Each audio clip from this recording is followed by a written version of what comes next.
मेरी सरकार ने सामाजिक सुरक्षा के महत्व को समझते हुए इसमें अभूतपूर्व विस्तार किया है। 2017-18 में 410 करोड़ रुपए सामाजिक सुरक्षा पेंशन पर व्यय किए जाते थे।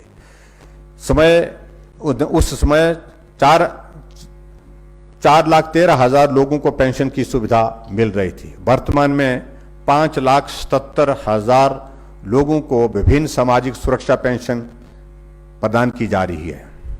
इस पर सरकार 875 करोड़ रुपए वार्षिक व्यय कर रही है। अध्यक्ष महोदय, मैं सहर्ष घोषणा करता हूं कि 2021-22 में 40,000 अतिरिक्त लाभार्थियों को सामाजिक सुरक्षा पेंशन प्रदान की जाएगी, जिस पर 60 करोड़ रुपए खर्च किए जाएंगे। अध्यक्ष महोदय, वरिष्ठ नागरिकों का सम्मान और देखभाल सभ्य समाज का परिचायक है। हमारा अस्तित्व हमारे बुजुर्गों के कारण ही है। हम उनके ऋणी हैं। हम सभी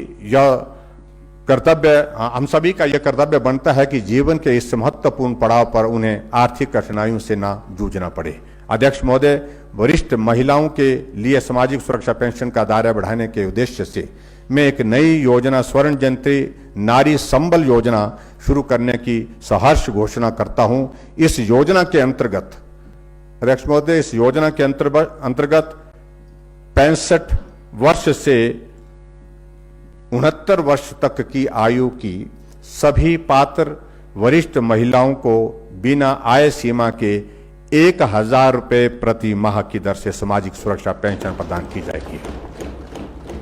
अध्यक्ष महोदय, हमने सरकार में आने के बाद बिना आय सीमा के बुजुर्गों के लिए 80 से 70 साल की वो सीमा की थी, और उसमें भी हमने जो खास तौर से जो मातृशक्ति, जो हमारी आबादी का लगभग 50% हिस्सा है, जिनके बिना हम समाज की कल्पना नहीं कर सकते हैं, विकास की कल्पना नहीं कर सकते हैं, उनके लिए हमने इस आय को इस एज को और 5 वर्ष कम करके 65 वर्ष अब करने का और 1,000 रुपये पेंशन उनको उपलब्ध करवाएंगे। ये एक नई योजना की शुरुआत जो है हमने हिमाचल प्रदेश में जो आज के इस बजट में की है। अध्यक्ष महोदय, इससे लगभग 60,000 महिलाएं लाभान्वित होंगी, जिस पर 55 करोड़ रुपए खर्च होंगे।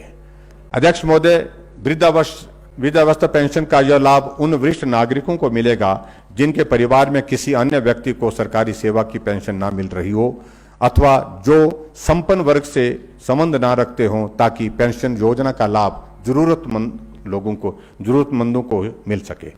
इसके लिए आवश्यक दिशा निर्देश जारी किए जाएंगे। अध्यक्ष महोदय, उपयुक्त निर्णयों से अब लगभग 6.60 यानी कि 6,60,000 लोग सामाजिक सुरक्षा पेंशन के दायरे में आ जाएंगे। इस बजट में घोषित योजनाओं के बाद सामाजिक सुरक्षा पेंशन पर सरकार 1,050 करोड़ रुपए खर्च करेगी, जो कि 2017 के मुकाबले में 2.5 गुना है।